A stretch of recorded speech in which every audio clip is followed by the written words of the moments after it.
ఆంధ్రుల కలల రాజధాని అమరావతికి ఎదురైన విఘ్నాలన్నీ ఒక్కొక్కటిగా తొలగిపోతున్నాయి. మళ్ళీ మంచి రోజులు వచ్చేసాయి.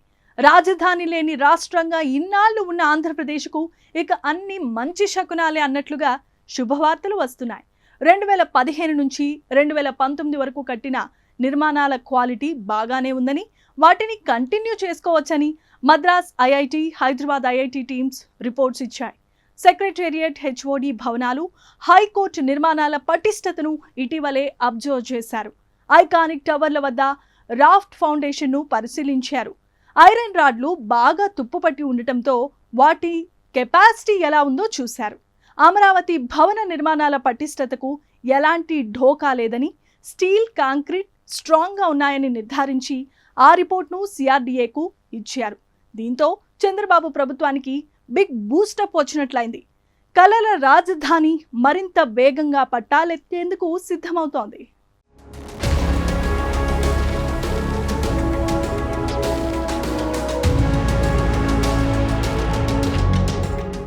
వైసీపీ హయాంలో 5 ఏళ్ల పాటు రాజధాని నిర్మాణ పనులు నిలిచిపోయాయి. 3 రాజధానులంటూ జగన్ సర్కారు అమరావతిని పక్కన పెట్టింది. దీంతో అప్పటికే నిర్మాణం పూర్తయిన భవనాలు, నిర్మాణంలో ఉన్న భవనాలను కూడా పట్టించుకోలేదు. తాజాగా కూటమి ప్రభుత్వం అధికారంలోకి రావడంతో అమరావతిని వేగంగా పూర్తి చేయాలన్న సంకల్పంతో ఇక్కడి నిర్మాణాల దృఢత్వంపై ఐఐటి నిపుణులతో పరిశీలన చేయించారు. భవనాలన్నీ బాగానే ఉన్నాయని, నిర్మాణ పనులు చేపట్టొచ్చని, వాటిని కూల్చివేయాల్సిన అవసరం లేదని రిపోర్ట్లో స్పష్టమైంది. ఐఐటి ఎక్స్పర్ట్స్ అమరావతి నిర్మాణాల పటిష్టతపై డౌట్లు వ్యక్తం చేసి ఉంటే వాటిని కూల్చేసి మళ్లీ మొదటి నుంచి నిర్మాణాలు చేపట్టాల్సి వచ్చేది. నిర్మాణాల డిజైన్లలో మార్పు లేదని, అవే డిజైన్లు ఉంటాయన్నారు మంత్రి నారాయణ. టెండర్లు పిలవడం, వాటిని ఓపెన్ చేయడం, వర్కులు కేటాయించడం, డిసెంబర్లో అన్ని వర్కులు చేపట్టేలా చూస్తామంటున్నారు.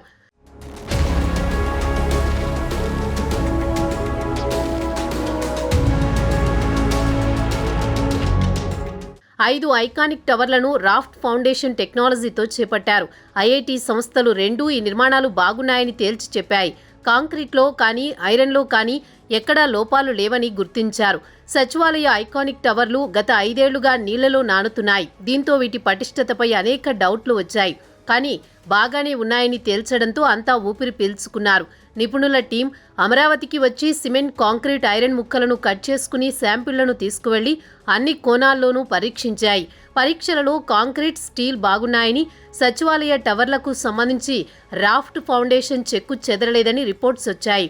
ఐఐటి టీం గ్రీన్ సిగ్నల్ ఇవ్వడంతో ఇక పనులు మరింత స్పీడప్ కానున్నాయి. 90% పూర్తయిన ఆల్ ఇండియా ఉద్యోగుల భవనాలు, ఎమ్మెల్యే, ఎమ్మెల్సీ గృహ సముదాయాలు, గ్రూప్ 4 ఉద్యోగుల భవన సముదాయాలు పూర్తవడానికి ఇక ఎంతో సమయం పట్టకపోవచ్చు. వాటితో పాటు మంత్రులు, జడ్జీల ఇండ్లు కూడా వేగంగా పూర్తవుతాయి.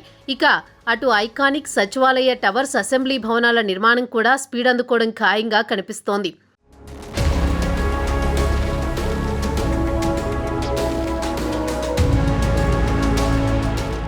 ఇక అమరావతి విషయంలో ప్రచారమైన మరో ముఖ్యమైన విషయం వరదలు వస్తే మునిగిపోతుందని.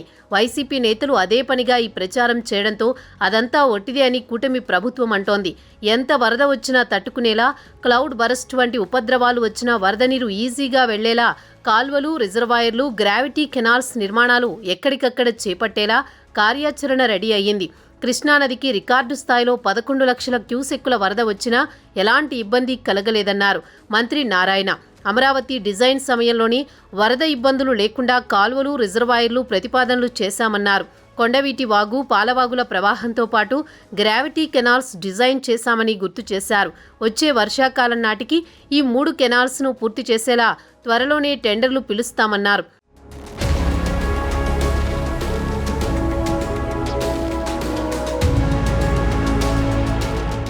అనంతవరం నుంచి ఉండవల్లి వరకు 23.6 కిలోమీటర్లతో కొండవీటి వాగు, దొండపాడు నుంచి కృష్ణాయపాలెం వరకు 16.7 కిలోమీటర్ల మేర పాలవాగు, వైకుంఠపురం గ్రావిటీ కెనాల్ను 8 కిలోమీటర్ల మేర అభివృద్ధి చేస్తామన్నారు. మొత్తం 48.3 కిలోమీటర్ల మేర ఈ 3 కాలువల అభివృద్ధి చేస్తామంటున్నారు. సముద్ర మట్టం కంటే కింద ఉండే నెదర్లాండ్స్ కన్సల్టెంట్స్తోనే స్టడీ చేయించి రిపోర్టులు రెడీ చేయించారు.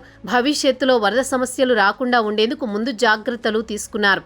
6 రిజర్వాయర్లకు నెదర్లాండ్స్ టీం ప్రతిపాదనలు ఇచ్చింది.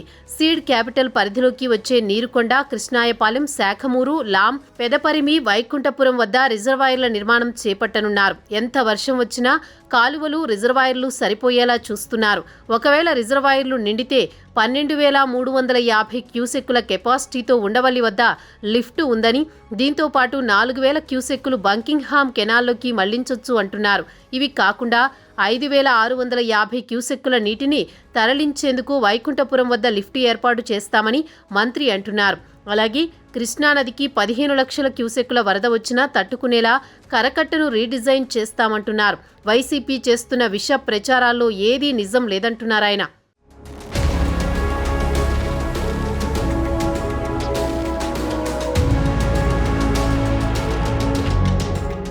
సో క్లౌడ్ బరస్ట్ లాంటి పరిస్థితులు వచ్చినా అమరావతికి ఇబ్బందులు లేకుండా కాల్వలు, రిజర్వాయర్లు, గ్రావిటీ కెనాల్స్ నిర్మాణాలు జరగబోతున్నాయి. వరద నీటిని ఎక్కడికక్కడ తరలించేలా చాలా పగడ్బందీగా మూవ్ అవుతున్నారు.